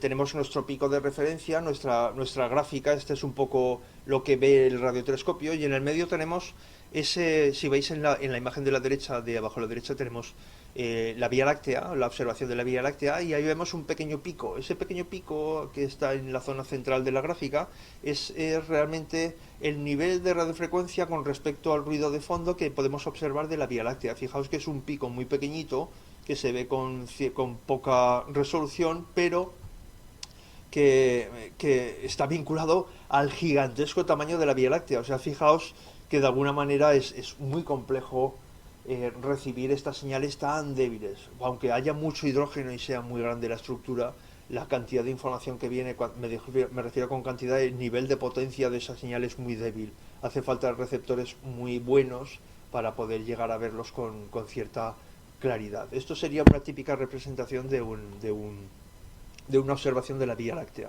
Realmente se ve así, y diréis, jo, qué poco romántico, ¿no? Porque si estáis acostumbrados a ver la Vía Láctea vosotros con el telescopio, se ve, pues, o incluso a simple vista con unos prismáticos, se ve espectacular. O sea, ves esa nube, la puedes llegar a ver en blanco y negro, pero, o sea, la ves en blanco y negro, no es que la puedas llevar, la ves en blanco y negro, pero es una estructura espectacular con los ojos del ser humano, pero a nivel de radiofrecuencia es ese pico en la gráfica. Entonces parece que el romanticismo de toda esta cosa se nos ha ido al garete, ¿no? Pero en fin, tiene su cosa bonita.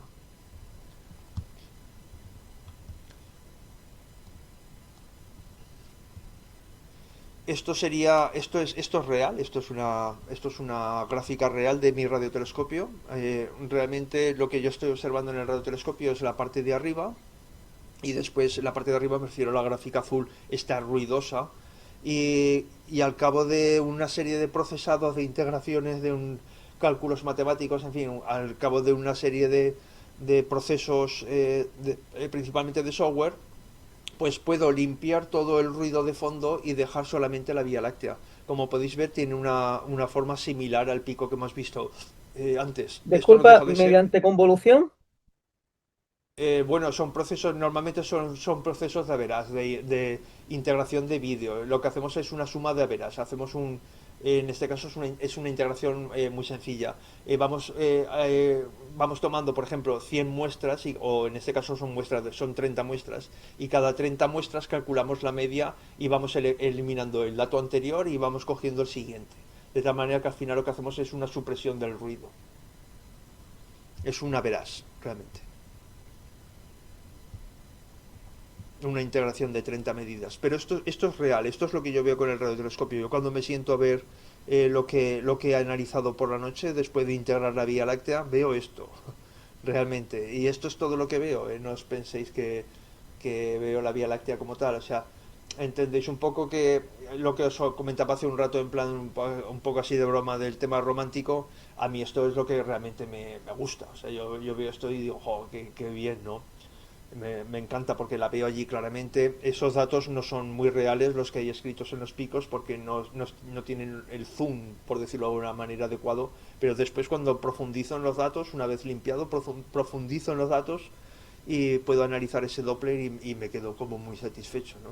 Después de haber estado integrando una noche entera a la Vía Láctea, ¿no? Con su seguimiento, en este caso azimutal, porque yo no requiero un seguimiento ecuatorial como el telescopio, porque mi concepto de rotación de campo no está implementado en radioastronomía, en la radioastronomía que yo uso.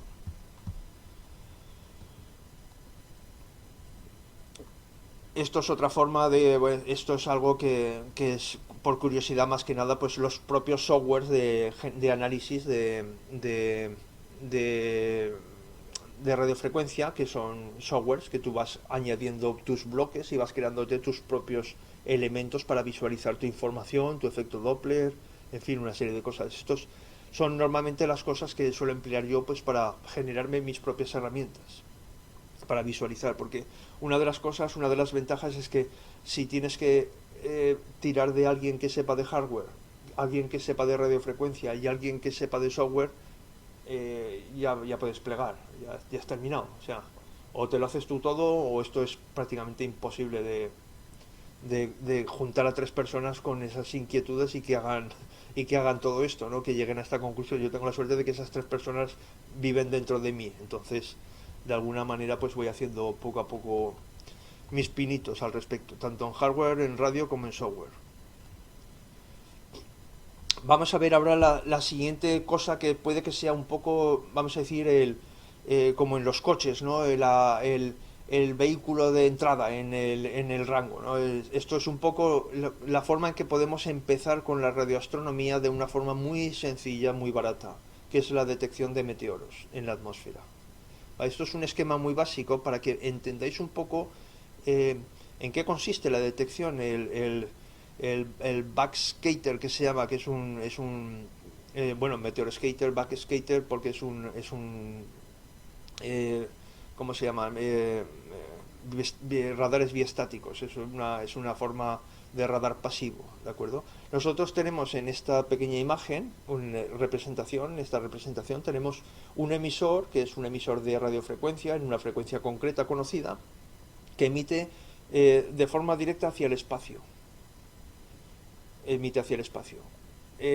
Tenemos la ventaja de que tenemos una capa de ionización en la atmósfera entre 80 y 100 kilómetros de altura, que esa capa, en el momento que un meteoroide entra y se convierte en un meteorito, en un meteoro, la propia presión dinámica, no el rozamiento, sino la presión dinámica, que es la acumulación de capas de aire, por decirlo de alguna manera, delante del propio meteoro, que es cuando entra en la atmósfera, calienta de una forma exagerada ese meteoro y al calentarlo tanto lo ioniza de alguna manera.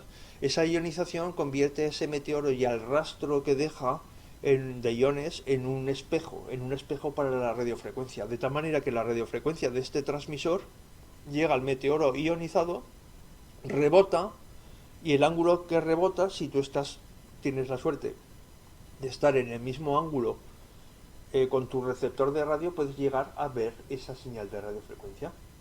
Entonces es lo que se llama un radar pasivo. Digo biestático porque normalmente el radar de la policía emite y recibe en la misma antena, pero aquí no, aquí emitimos en una antena y recibimos en otra, que está completamente separada en el espacio, ¿eh? ¿De acuerdo? Esto es un poco el esquema básico del detector o el receptor de meteoros. Vamos a ver un poco un poco más en profundidad pues lo que podemos emplear en España al respecto. Estas dos imágenes que tenéis abajo es el radar de Graves, que Graves es una localidad que está en Francia, que la tenéis aquí arriba a la derecha. Es un radar especializado militar, especializado en detección de basura espacial. Lo emplean para generar una frecuencia conocida, concretamente 143.400,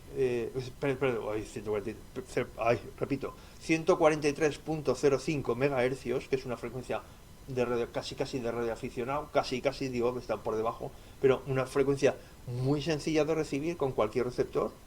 Emite esa frecuencia al aire y lo que hace es, por medio de sistemas de radares pasivos, esa señal atraviesa la atmósfera y rebota en los pequeños trozos que hay en el espacio, en órbita baja, rebota hacia la Tierra y tienen un conjunto de receptores en la Tierra que reciben la señal de tal manera que se comunican entre el emisor y el receptor, y lo que hacen es localizar basura espacial para precisamente proteger las misiones espaciales, para tener controlado toda esa cantidad de suciedad que tenemos en el espacio, que hemos ido haciendo, ¿no? Pues trozos de meteoro, de satélites artificiales que se han destruido, pues el famoso guante del astronauta que perdió, la tuerca que se fue cuando estaban reparando el Hubble, en fin, todos esos elementos que están orbitando alrededor de la Tierra, con este tipo de radares pasivos lo que hacen es de alguna manera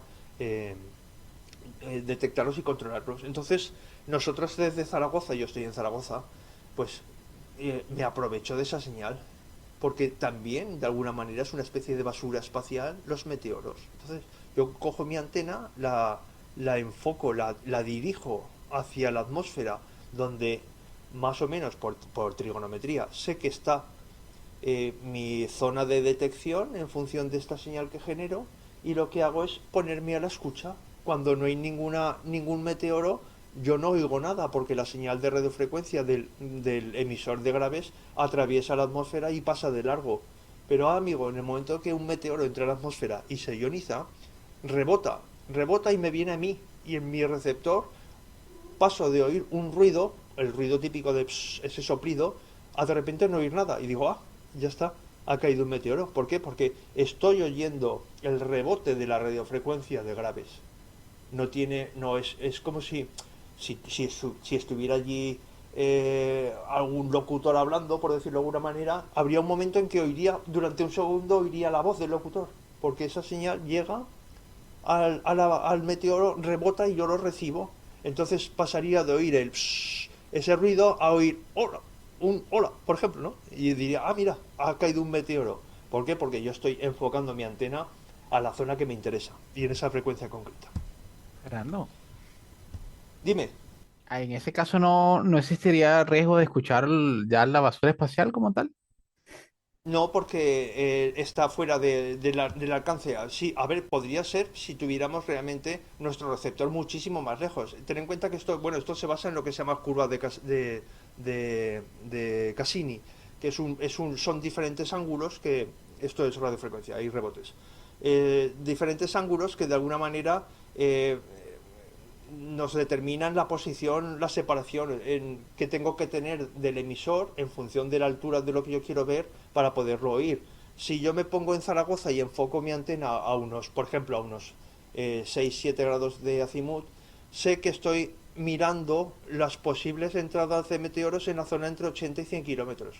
Si pusiera mi antena mucho más alta, pues probablemente no vería nada. ¿Por qué? Pues porque el ángulo de emisión y el ángulo de recepción no coincidirían con la basura espacial. Tendría que irme, por ejemplo, a mitad de África para que ese ángulo fuera el adecuado y poder ver los objetos que rebotan por ejemplo, a 400 kilómetros de altura. Eso es trigonometría, al fin y al cabo, ¿vale? Si tú tienes esos dos triángulos, el triángulo tuyo, el que te interesa para los meteoros, que básicamente es una altura de 80 kilómetros, una distancia en línea recta desde Zaragoza a unos 700 kilómetros, pues ya sabes que tienes que tener pues un ángulo concreto. Si lo que quieres es observar a 400 kilómetros, pues como el ángulo de emisión de Graves no es el adecuado, tendrías que irte muy abajo en África para que coincidiera tu ángulo con lo que son las curvas de Cassini y poder de alguna manera observar esa basura. Entonces no corres el riesgo de observar la basura porque no estás en el sitio geográfico adecuado, simplemente. Vale, muchas gracias. Vale. Esto que tenéis aquí, esta pequeña gráfica, es un poco, son los diferentes softwares. Hay muchos softwares porque son frecuencias muy sencillas y hay un montón de programas y un montón de gente que usa estas cosas. Esto es un poco lo que veríamos con un meteoro. Aquí, como podéis, en el gráfico de la izquierda, esto es el famosísimo software ECOS. ECOS, creo que es francés o inglés, bueno, no lo tengo muy claro, pero que este está configurado específico para detectar meteoros. Entonces, como podéis ver, tenemos una marca temporal me refiero a un minuto, un segundo exacto, y él va tomando muestras y va tomando muestras. Y cuando entra un meteoro, lo que hace es graficarlo de esa forma tan vistosa y de alguna manera almacenar en el disco duro pues la información del meteoro detectado.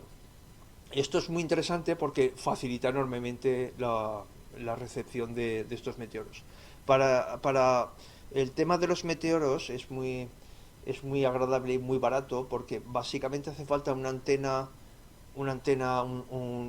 Yagi que se llama, que es una antena de estas de los típicos de palos paralelos que se ven en las azoteas de las casas, sintonizado en una frecuencia concreta que es la frecuencia que veis arriba, que es 143.050.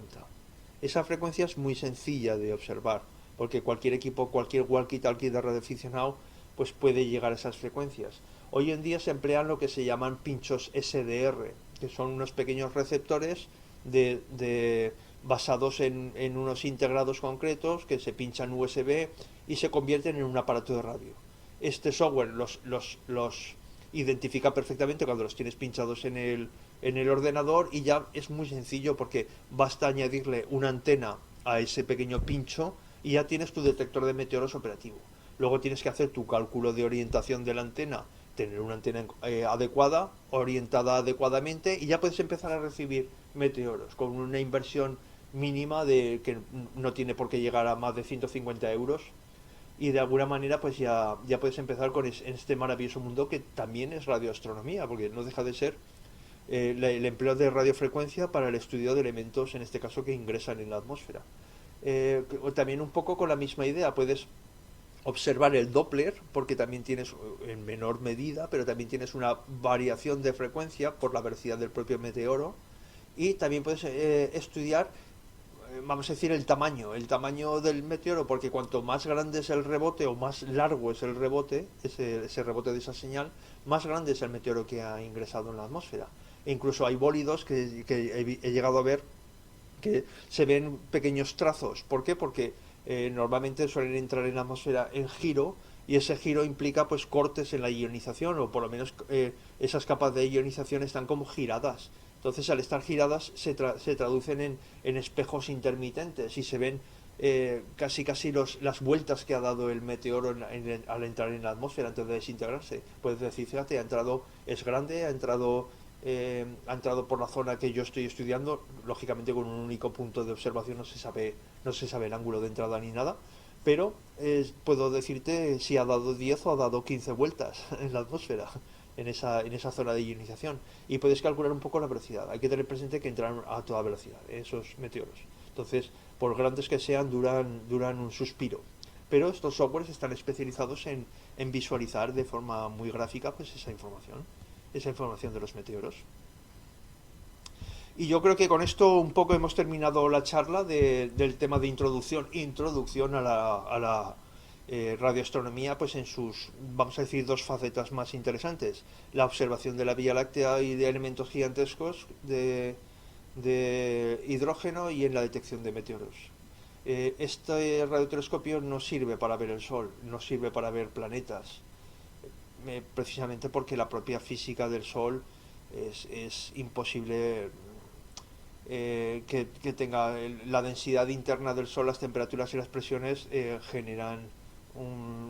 destrozan los átomos de hidrógeno. Entonces el concepto de spin no se da en el Sol. Por lo tanto, aunque es una gran masa de hidrógeno el Sol y la tenemos relativamente cerca, enfocar hacia ellos el radiotelescopio es perder el tiempo, porque no hay átomos de hidrógeno como tal en el centro, y los pocos que quedan libres los niveles energéticos son absorbidos por los diferentes, por los niveles de energía de la temperatura. Y aparte por la densidad. Es imposible o muy difícil que una señal tan débil y en esas frecuencias escape de esos choques debidos a la densidad del Sol y a las temperaturas. Y de hecho hay muy pocos átomos en el interior del Sol que sean átomos como tal, precisamente por esa temperatura y esa presión. Y lo mismo pasa en Júpiter, lo que pasa es que Júpiter tiene una radiación de ciclotrón que es un poco diferente, que lo que hace es enmascarar de alguna manera todas las posibles señales, aunque haya átomos estables, por decirlo de alguna manera, de hidrógeno, pero están enmascarados por esa señal de radiofrecuencia, de ciclotrón, que es de giro, ¿no? Debido a los campos magnéticos tan importantes que tiene Júpiter. Entonces nuestras dos pequeñas acumulaciones gigantescas de hidrógeno cercanas, que serían el Sol y el Júpiter, y Júpiter, pues por desgracia no generan estas señales, o las señales que generan están tremendamente camufladas por su propia física. Y hasta aquí más o menos esta presentación y esta charla que os he dado. Espero que de alguna manera os haya despertado un poquito esa curiosidad, ¿no? Simplemente quería comentaros que es una tecnología, puede ser compleja, pero no está alejada de la mano de cualquier aficionado.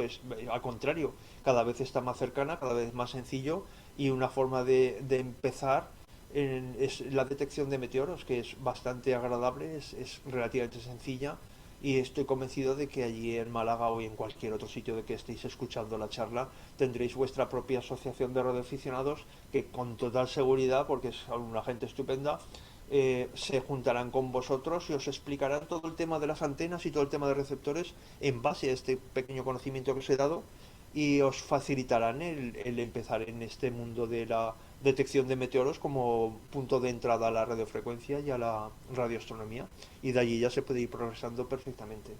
Creo que eso, en fin, es algo que puede estar al alcance de cualquiera, y yo creo que es algo que realmente puede ser muy interesante, y es otra forma de ampliar el tema de la astronomía, en este caso empleando radio. Y la ventaja que tiene, que en una noche despejada, con suerte, pues igual podéis ver una o dos estrellas fugaces. En cambio, con un sistema de radiofrecuencia se pueden ver cientos diarios, da igual que sea de día o de noche, cientos. Y es una ventaja, por lo menos no te da tiempo a pedir tantos deseos. Eso tiene su parte positiva, ¿eh? Sí, Porque se sí, acumula sí. el trabajo pidiendo tanto deseo, ¿no, Fernando? Sí, otra cosa es que se cumplan, ¿no? Pero por lo menos sí, efectivamente.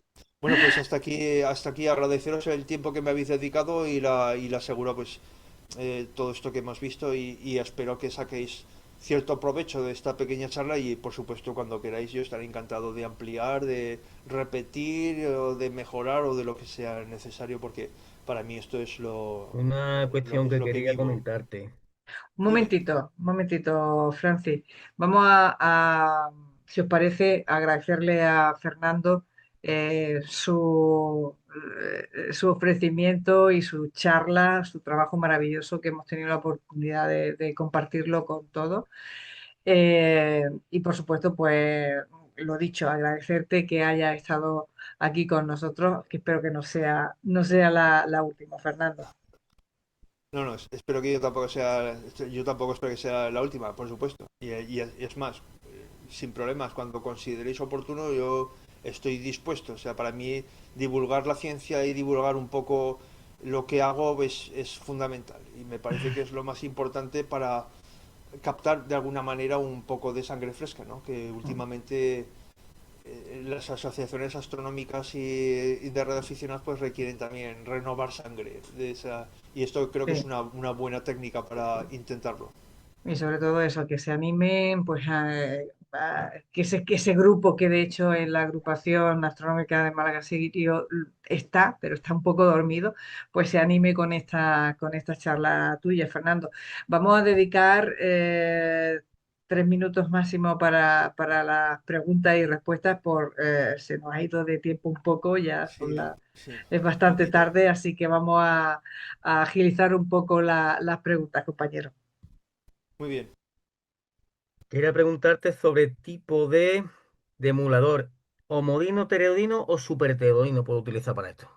Normalmente no es ninguno de los dos. Eso es un poco, vamos a decir, una tecnología relativamente antigua. Se pueden emplear lógicamente, pero estamos hablando de una conversión analógica. En este caso, el heterodinaje o el superheterodinaje no deja de ser una mezcla de señales, es un poco, esto de radiofrecuencia pura, es un poco, vamos a decir, un poco ya más antiguo. En este caso lo que se emplea es normalmente sistemas de tipo DSP, que es electrónica y software.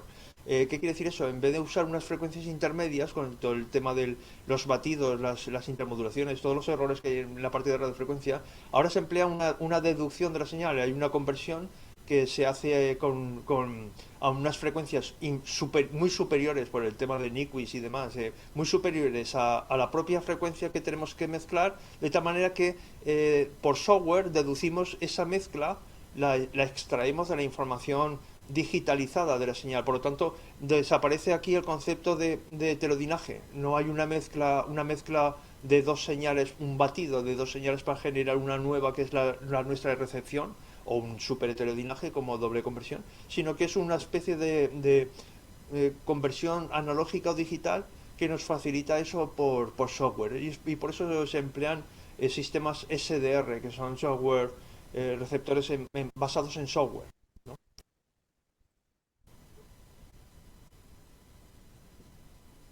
Yo tengo otra pregunta. Si dices que en el Sol los átomos de hidrógeno no están enteros, están como triturados, como si fueran quarks, entonces, Sí, ¿por están en qué plasmas.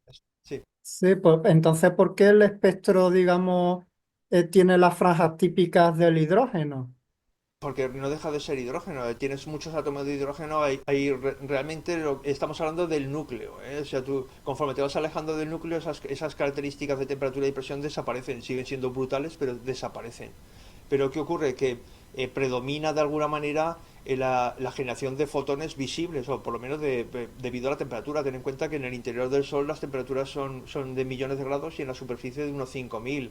Eso implica unos niveles energéticos muy altos, pero vinculados al átomo de hidrógeno, no están vinculados a otra cosa.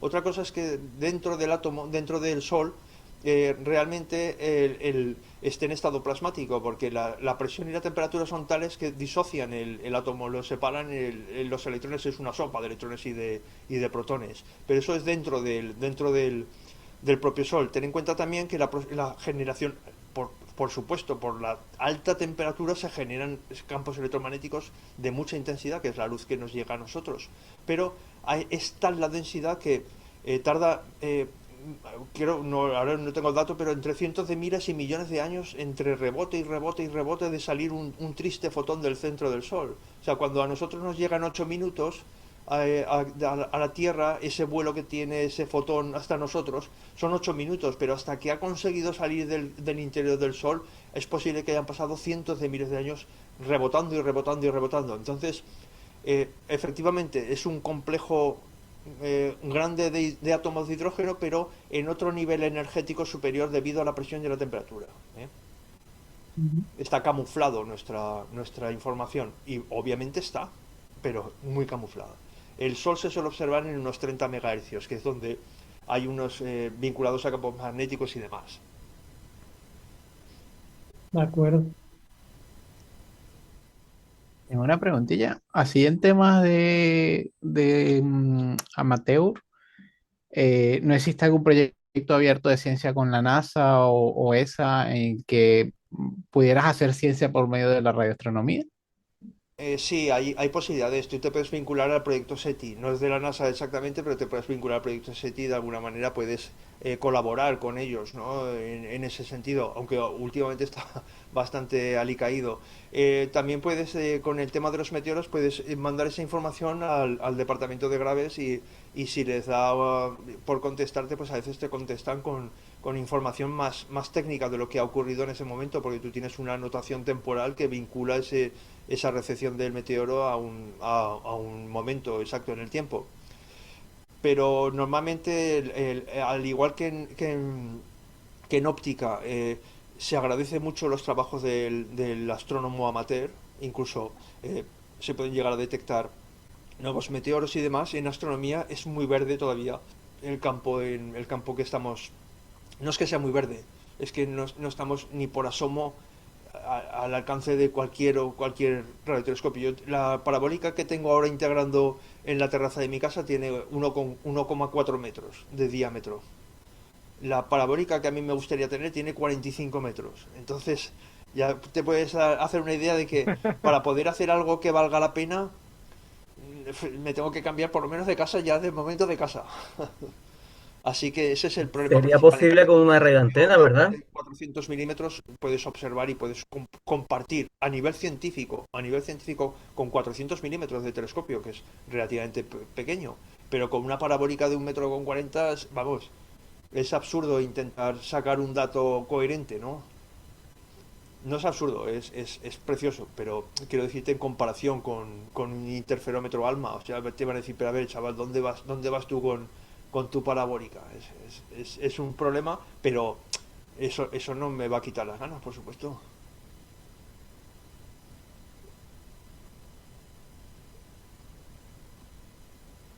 ¿Alguna última pregunta? Bueno, lo has dejado anonadado, Fernando. Todo Pues clarísimo. Así que, me alegro, hombre. pues, Sobre lo he todo dicho. la idea es que por lo menos abrir los ojos de cara a la radioastronomía, que es algo que no, en fin, que no es tan complicado y es muy agradable. Es muy extraño, es poco romántico, pero es Bueno, una cosa muy bonita en ese sentido. romanticismo aparte, pero creo que volveremos a contar contigo en otra ocasión para seguir hablando de radioastronomía. Pues Fernando Lamarca, perfecto. muchísimas gracias por estar con nosotros y por colaborar en la divulgación de la radioastronomía con esta invitación de la Agrupación Astronómica de Málaga Sirio. Un abrazo y muchísimas gracias, lo dicho. Muchísimas gracias a vosotros por este tiempo que me habéis dado y gracias por la atención que soy. Espero que de alguna manera pues todo esto se traduzca en nuevos y futuros radioastrónomos con los que conversar porque estoy un poquito solo. Muchas gracias, Fernando. Gracias. Seguro. Muchas gracias a todos vosotros, un placer enorme.